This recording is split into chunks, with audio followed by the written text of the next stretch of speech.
Sir આજે paper set હતું તો એ પેપર સેટમાંથી બોર્ડના પેપરમાં પૂછાય ખરું સર? એવું ઘણા બધા વિદ્યાર્થીઓ કહેતા હતા. તો બસ ટોટલ 67 માર્કનું 80 માંથી 67 માર્કનું આપણા પેપર સેટમાંથી હતું. સર ન શક્ય ન બની શકે, પ્રૂફ આપી દો. પહેલું છે જરીકામ, તો જરીકામ અહીંયા છે જ, દેખાણું. અને ઇવન સામે જે ઓપ્શન છે ઈ પણ સેમ, જરીકામ સુરત. એટલે આ છે પેપરનું એનાલિસિસ જે 80 માંથી 67 માર્કનું આપણા પેપર સેટમાંથી પૂછાણું હતું ને પૂછાણું જ. નમસ્કાર વિદ્યાર્થી મિત્રો, કેમ છો બધા? મજામાં? સર આજે પેપર સેટ હતું તો એ પેપર સેટમાંથી બોર્ડના પેપરમાં પૂછાય ખરું સર?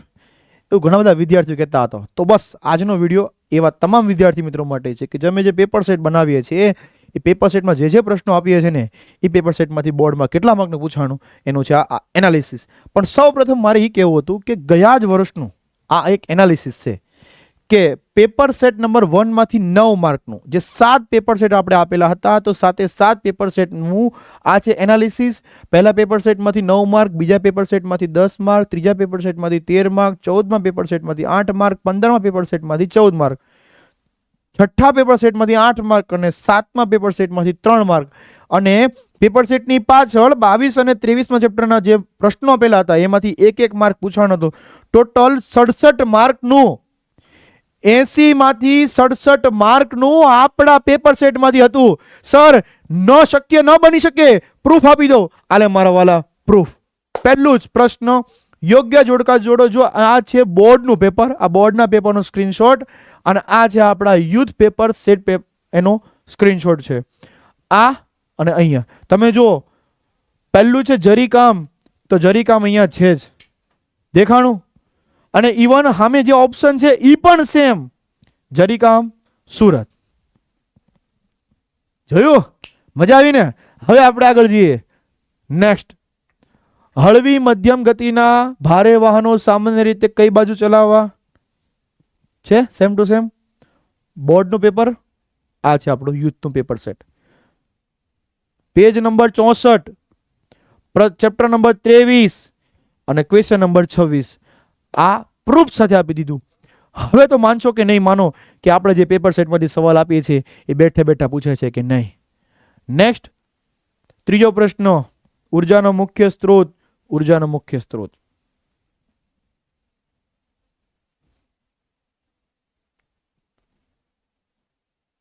ગુજરાતનું સૌથી મોટું રેલવે સ્ટેશન. અહીંયા પણ કીધું ગુજરાતનું સૌથી મોટું રેલવે સ્ટેશન. હવે અહીંયા ઉપર જે છે એમસીક્યુ સ્વરૂપે છે અને અહીંયા આપણે 1-2 વાક્ય શબ્દ સ્વરૂપે આપ્યું છે. પણ અહીંયા આપણે સવાલ જવાબ આપણને આવડતો હોય એટલે કોઈ પ્રકારની તકલીફ પડે નહીં. એ પછી એમસીક્યુમાં પૂછી લે કે ખાલી જગ્યામાં પૂછે. જો છે ને youth paper set number 1 question number 21, paper set 1 question number 21 બોર્ડમાં પૂછાઈ ગયો. નેક્સ્ટ, મોર્ગેલોઇડ પ્રજાતિ ટૂંકમાં પરિચય 2 માર્કમાં પૂછ્યો તો 26 number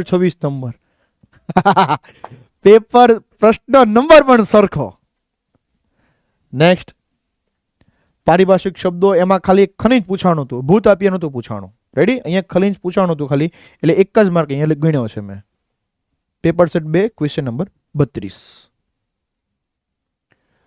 paper set 5 question number 33, તાંબાના ગુણધર્મો અને ઉપયોગિતા કીધી હતી. અહીંયા ખાલી ઉપયોગિતા પૂછી છે, પણ ગુણધર્મોને સાઈડ કરી દો અને ઉપયોગિતા લખો તો પણ 4 મુદ્દા લખો એટલે 2 માંથી 2 માર્ક તમને મળી જાય છે. રેડી? ચાલો, સેમ ટુ સેમ પ્રશ્ન. ભવાઈ કલા વિશે ટૂંકમાં પરિચય આપો, અથવા ટૂંકનો જ લખો ભવાઈ, બંને સિમિલર જ થાય. Ready? Question number 27 paper set number 2. Mohenjodaro આધુનિક નગર આયોજન વિશે જણાવો. પ્રાચીન ભારતનું નગર આયોજન. મોહેંજો-દડો અથવા તો નગર આયોજન, 2 માંથી સેમ સરખું જ થાય. નગર આયોજન શબ્દ પકડી રાખવાનો. મોઢેરાનું સૂર્ય મંદિર. અને આનો જ પ્રશ્ન કદાચ ટ્વિસ્ટ કરીને પૂછવો હોય, હું અવારનવાર કહેતો છું વિદ્યાર્થીઓને કે ઉત્તર ગુજરાતમાં સ્થિત, જો ઉત્તર ગુજરાતમાં એક જ મંદિર એવું છે કે જે ઈરાન શૈલીમાં અને નકશીકામથી થયેલું છે, ઈરાનના કારીગરો દ્વારા બનાવેલું છે. એક જ મંદિર છે, મોઢેરાનું સૂર્ય મંદિર. તો વિદ્યાર્થીઓ જ્યારે ભણાવતા હતા ત્યારે પણ કીધું હતું કે મોઢેરાનું સૂર્ય મંદિર અને ઉત્તર ગુજરાતનું સ્થિત બંને પ્રશ્ન થાય છે સરખા, સરખા ને સરખા. નેક્સ્ટ વાત કરીએ ભૂમિ સંરક્ષણના ઉપાયો. પણ અહીંયા બે પૂછ્યું હતું મેં, વ્યાખ્યા પણ પૂછી હતી અને ઉપાય પણ પૂછેલા હતા. Paper set 2 question number 41. કુદરતી સંસાધનનું આયોજન અને એનું સંરક્ષણ. આયોજન અને સંરક્ષણ સેમ ટુ સેમ પ્રશ્ન. 41 અને 41. બીજો કોન્ટ્રાસ્ટ. નેક્સ્ટ ગ્રાહક શોષણ થવાના કારણો અથવા તો ગ્રાહક શોષણના કારણો. બંનેવ સવાલ સિમિલર. બોર્ડ અને પેપર સેટ 3 અને ક્વેશ્ચન નંબર 45 છે. બંને તમારું અપ્રૂવ છે. અને હા, તમારા પાસે પણ પેપર સેટ હશે. તો ભાઈ વિદ્યાર્થીઓ, હજી પણ અમે કહીએ છીએ, જો તમે જે પેપર સેટ ન લીધા હોય તો જલ્દી ઓર્ડર કરી દો. 9મા અને 10મા ધોરણ બંનેના પેપર સેટ લોન્ચ થઈ ચૂક્યા છે. સ્ટોક પૂરો થાય એ પહેલા પરચેસ કરી લેજો. રાહ નહીં જોતા. અઢળક પ્રેમ આપ્યો છે વિદ્યાર્થીઓએ, તમારે પણ આપવાનો છે. અને આ ખાસ અમે જે કહીએ છીએ એમાંથી પૂછાય છે. આ વાતથી અમે અભિમાન નથી કરતા, આ અમારો સ્વાભિમાન છે. કારણ કે અનેક પેપરને એનાલિસિસ કરીને પછી અમે પેપર સેટ બનાવીએ છીએ, માત્ર એમને બનાવી દેતા નથી. નેક્સ્ટ વાત કરીએ આગળ તો કાયદાનું સામાન્ય જાણકારી અને તેની સમજણ.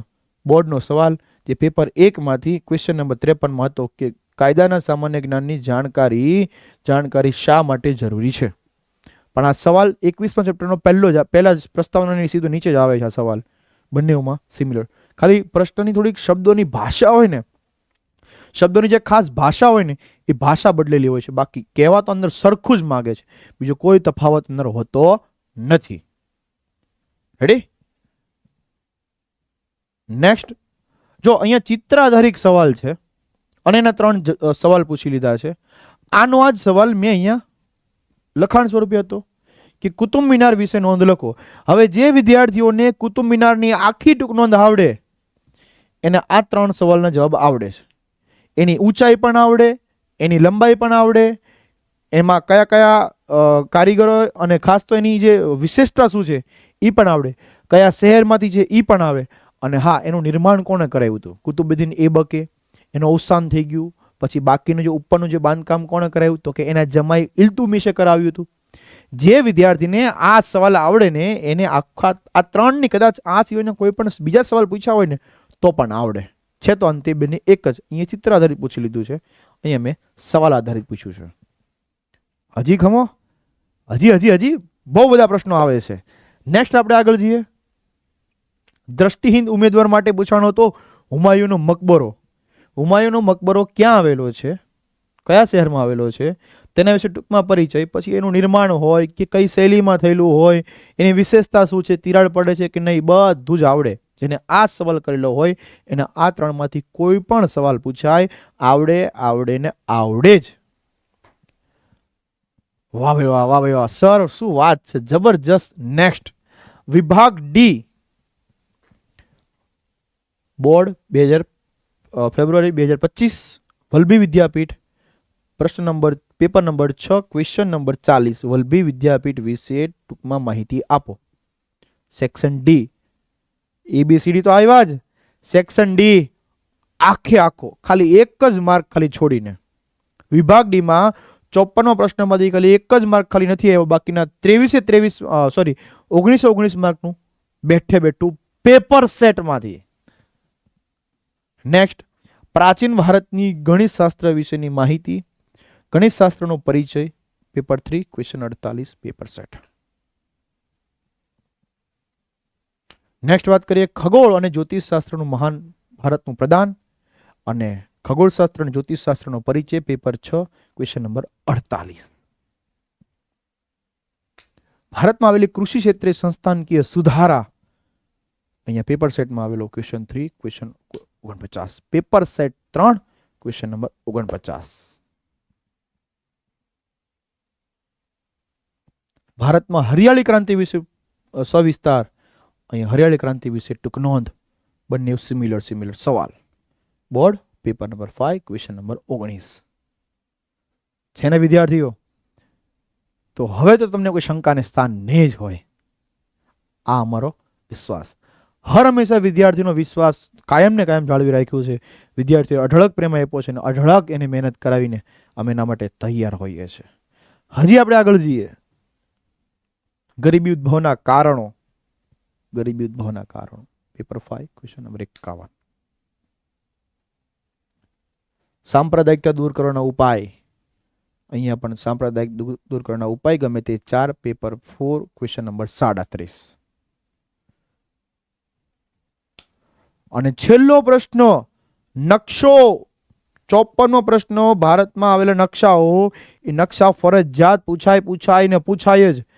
પરીક્ષાની અંદર જે 4 નકશા આપેલા હતા એ 4 માંથી 3 નકશા ફરજિયાત જે લખવાના હોય છે એ બેઠા ખાલી 1 માર્ક નથી રહી ગયો, એનો અફસોસ છે. પણ છતાંય આવતા વર્ષે એને ડબલ મહેનત કરીને પૂરેપૂરું પૂછાય એવો પ્રયત્ન કરશું. રણ પ્રકારની જમીન paper set number 1 question number 54 A. Paper set question number 54 તો સેમ જ આવે, પણ એમાં ABCD. કેમ? કારણ કે 54 પહેલા પેપર સેટમાં 54માં 4 હશે, બીજામાં 4 હશે, ત્રીજામાં 4 હશે, ચોથામાં 4 હશે. એવી રીતે 54 માંથી A, 54 માંથી A અને 54 માંથી C. પણ પેપર સેટ અલગ છે. બરાબર? હાલો. રણ પ્રકાર. વેળાવદર રાષ્ટ્રીય ઉદ્યાન. ચા પકાવતો એક પ્રદેશ, ચા પકાવતો પ્રદેશ. અહીંયા એક પ્રદેશ કે અન્ય કે બંને અસમ કયો કે કોઈ અન્ય રાજ્ય લખો, સાચો પડી જાય. લોખંડ પોલાદનું એક ઉદ્યોગ, ખાલી આ પૂછાણું નહોતું, બાકીનું બધું જ પૂછાણું હતું. એટલે આ છે પેપરનું એનાલિસિસ જે 80 માંથી 67 માર્કનું આપણા પેપર સેટમાંથી પૂછાણું જ. તો હજી વિદ્યાર્થી મિત્રો તમે શની રાહ જુઓ છો? આજે જ કોલ કરો 97 12 44 45 48 અથવા 49. જલ્દી ઓર્ડર કરી દો. અને હા, ખાસ તમારા સપનાનું જે વર્ષ છે એને સાકાર કરો. ફરી પાછા મળીશું નવા કંઈક વાતને લઈને. ત્યાં સુધી રજા આપો. હું પાઠ જાની આપની વચ્ચેથી વિદાય લઉં છું. બાય. Thank you.